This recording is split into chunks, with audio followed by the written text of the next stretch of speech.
और class 9th का पहला चैप्टर नंबर सिस्टम यानी संख्या पद्धति देखते हैं कि कैसे उसमें सवालें हैं, क्या क्या तरीका है करने का।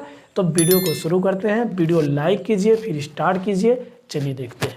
तो देखिए पहला चैप्टर इसमें है अध्याय 1 संख्या पद्धति नंबर सिस्टम। नंबर सिस्टम क्या होता है? जो संख्या होती है, संख्याओं को लिखने और पढ़ने की 3 विधियाँ हैं। कितनी विधियाँ? 3 विधियाँ। अगर ये चीज़ आप बहुत गहराई से जानना चाहते हो तो इसके लिए मैंने एक नवोदय का कोर्स पढ़ाया हो, उसमें नंबर सिस्टम चैप्टर की फुल एकदम गहराई तक जानकारी मिली है। 4 वीडियो बनाया है, जाकर देख सकते हैं। बहुत अच्छी प्रकार से सीख जाएंगे इसको देखने के बाद देखना। अब नंबर सिस्टम क्या होता है? नंबर सिस्टम यानी संख्या पद्धति, संख्याओं को पढ़ने और लिखने की 3 विधियाँ हैं। पहली विधि है कि हम किसी भी संख्या को भारतीय प्रणाली में पढ़ सकते हैं, भारतीय प्रणाली। सेकंड है अंतरराष्ट्रीय प्रणाली, जैसे मिलियन, 10 मिलियन, मिलियन में सब्सक्राइबर किसी के हों तो वो होता है अंतरराष्ट्रीय। उसके बाद आता है रोमन प्रणाली। तीसरा क्या होता है? रोमन प्रणाली। रोमन संख्याएं में जैसे हम किसी संख्या का रोमन लिखते हैं कि 2 का रोमन, 3 का रोमन, 4 का रोमन, वो रोमन संख्याएं होती है। ठीक है, तो संख्याओं को लिखने कितनी विधि है? 3 विधि है। पहला क्या है?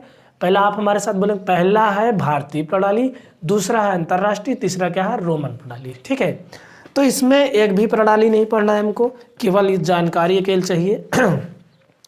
इसमें 2 चीज़ आपको ध्यान देना है। पहला है सम संख्या क्या होती है? सम संख्याएं क्या होती हैं? वे संख्याएं जिन्हें 2 से भाग देने पर पूरा पूरा कट जाए, वही सम संख्याएं होती हैं। या फिर जिसके इकाई के स्थान पे 0 रहे, 2 रहे, 4 रहे, 6 रहे, 8 रहे, चाहे जितनी बड़ी संख्याएं फिर बन जाएं, सम संख्याएं ही कहलाएंगी। क्या कहलाएंगी? सम संख्या। ठीक है, इवन नंबर कहा जाता है अंग्रेजी में, इवन नंबर। 2 रहे, 0 रहे, 2 रहे, 4 रहे, 6 रहे, 8 रहे, चाहे फिर जितनी बड़ी संख्या बन जाए, पूछोगे अगर इकाई के स्थान पे 6 है तो ये क्या है? सम संख्या। ठीक, 2 से कट जाएगी, 100% कट जाएगी। इसके बाद आता है विषम संख्या। विषम संख्या को कहते हैं अंग्रेजी में ऑड नंबर, ODD। इसे इवन कहा जाता है, इसे ऑड नंबर कहा जाता है। ठीक है, ऑड नंबर क्या होती है?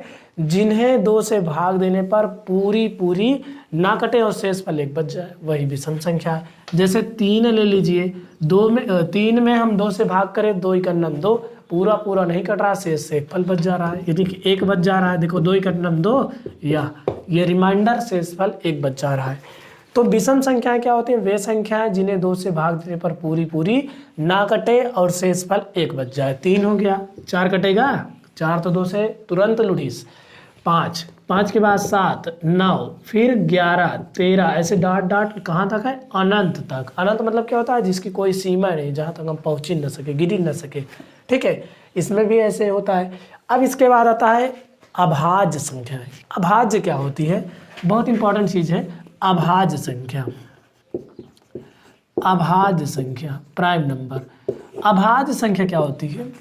अभाज्य, जो एक और स्वयं को छोड़कर किसी दूसरी से ना कटे, या तो 1 से कटेगी या तो खुद से कटेगी, अन्यथा इसको कोई नहीं काट सकता। जैसे 2 हो गया, 2 आप कहोगे सम है, सम है, ये है। 2 अकेले ऐसी संख्या है जो सम भी है और अभाज्य भी है। 2 खुद ऐसी संख्या है, या तो 1 से कटेगी, 1 2 के 2, या तो 2 से कटेगी, 2 × 9 2, और कोई इसको काट नहीं सकता, कोई माई का लाल।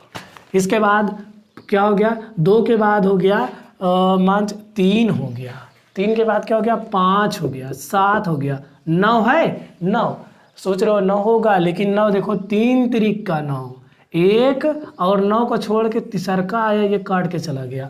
तो या तो 1 से कटे या तो खुद से कटे, इसके दोनों के अलावा कोई तीसरका अगर इसको काटेगा तो अभाज्य संख्या नहीं मानी जाएगी।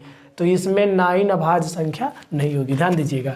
इसके बाद हो जाएगा 11, 13, फिर 15 ऐसे आ गया, 3 × 5 = 15, 5 × 3 = 15, 3 4 जने काटने वाले हो गए, इसलिए नहीं कट सकती। और 15 तो अभाज्य संख्या हो ही नहीं सकती, 17 हो सकती है। ऐसे ऐसे आप समझ गए होंगे कि अभाज्य संख्या क्या होती है। या तो 1 से कटे या तो खुद से कटे, तीसरा कोई आया तो समझ लो अभाज्य संख्या की गिनती में वो नहीं रहेगा। अब आ गया भाज्य। भाज्य संख्या क्या होती है? भाज्य संख्या का मतलब होता है कि या तो भाज्य संख्या देखिए, भाज्य संख्या का मतलब होता है कि एक और स्वयं को छोड़कर किसी दूसरी से कट जाए, या तो एक और स्वयं को छोड़कर कोनो दूसरी संख्या से कटे। जैसे 4 हो गया, एक को छोड़ दीजिए और 4 को छोड़ दीजिए, कोई अगर तीसरा इसको काट के चला जाए तो ये क्या कहलाएगी? भाज्य संख्या। जैसे 1 को छोड़ दीजिए, 4 को छोड़ दीजिए, 2 दूनी 4, तीसरा रपट के गया, ये क्या है? भाज्य संख्या।